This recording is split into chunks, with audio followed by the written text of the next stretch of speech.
আজকে আমি রিঠে মাছের রেসিপি করব। এখানে আমি 600 গ্রাম রিঠে মাছ নিয়েছি। এটাকে খুব ভালো করে ধুয়ে পরিষ্কার করে আগে থেকে নুন হলুদটা মাখিয়ে রেখেছিলাম।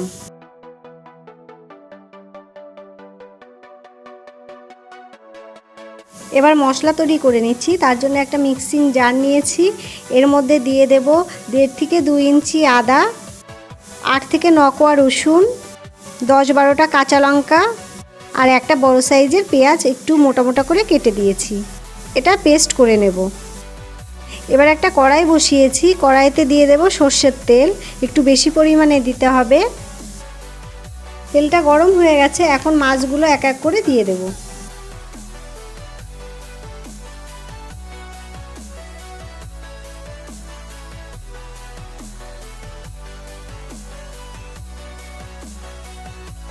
একটা সাইড উল্টে দেব।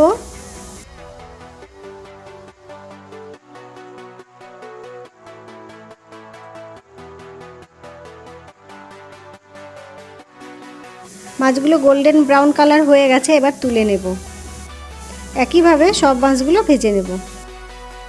এবার এই তেলের মধ্যেই দিয়ে দিচ্ছি তেজপাতা আর গোটা গরম মশলা আর অল্প গোটা জিরে। এবার যে মশলাটা পেস্ট করে রেখেছিলাম সেটা দিয়ে দিচ্ছি। কিছুক্ষণ ভেজে নেব মশলাটাকে ভালো করে।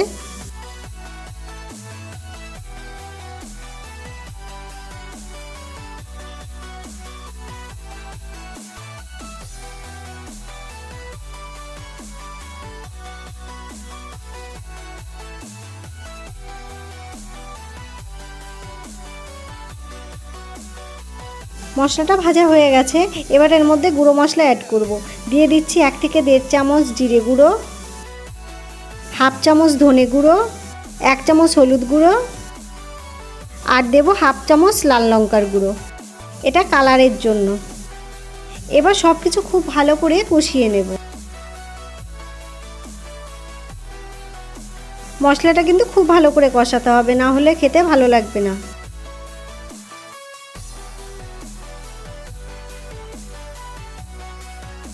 বেশ কিছুক্ষণ কষানোর পরে দিয়ে দেবো একটা বড় সাইজের টমেটো পেস্ট। টমেটোটাকেও ভালো করে মশলার সঙ্গে কষিয়ে নিতে হবে যাতে টমেটোর কাঁচা গন্ধ না থাকে।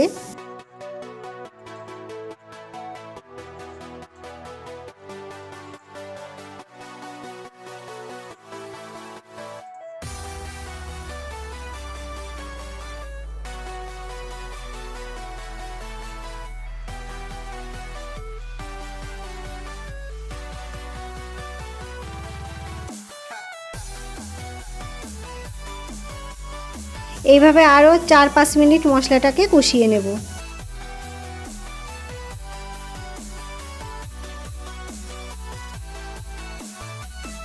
এবার এর মধ্যে দেব লবণ। লবণটা আপনারা স্বাদ অনুযায়ী দেবেন।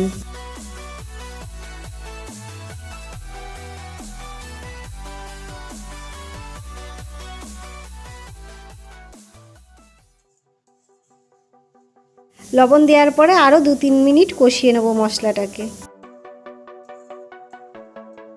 মশলাটা প্রায় কষানো হয়ে গেছে। এবার এর মধ্যে ভাজা মাছগুলো দিয়ে দেব। মাছের সঙ্গে মশলাটা খুব ভালো করে কষিয়ে নেব।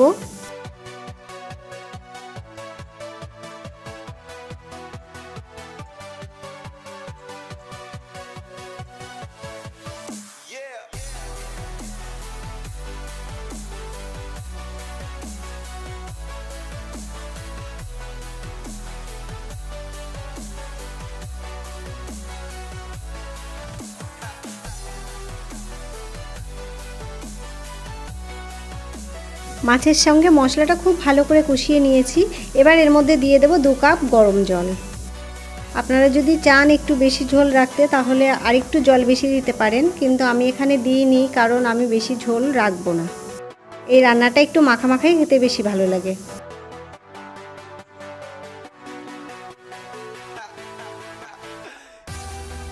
আরও 4-5 মিনিট ঝোলটাকে ফুটিয়ে নেব। এবার এর মধ্যে 3টে চেরা কাঁচা লঙ্কা দিয়ে দিচ্ছি। দেব হাফ চামচ মতো গরম মশলার গুঁড়ো আর দেব 2 চামচ মতো ধনেপাতা কুচি। এবার সব কিছু খুব ভালো করে মাছের সঙ্গে মিশিয়ে নেব। ধনেপাতা দেওয়ার পরে আর বেশিক্ষণ ফোটাবো না, এবার আমি গ্যাসটা অফ করে দেব। এইভাবে আপনারা একবার রিঠা মাছ খেয়ে দেখুন, আশা করি আপনাদের ভালো লাগবে। আর এতক্ষণ আমার ভিডিওটি দেখে আমার পাশে থাকার জন্য আপনাদেরকে অসংখ্য ধন্যবাদ।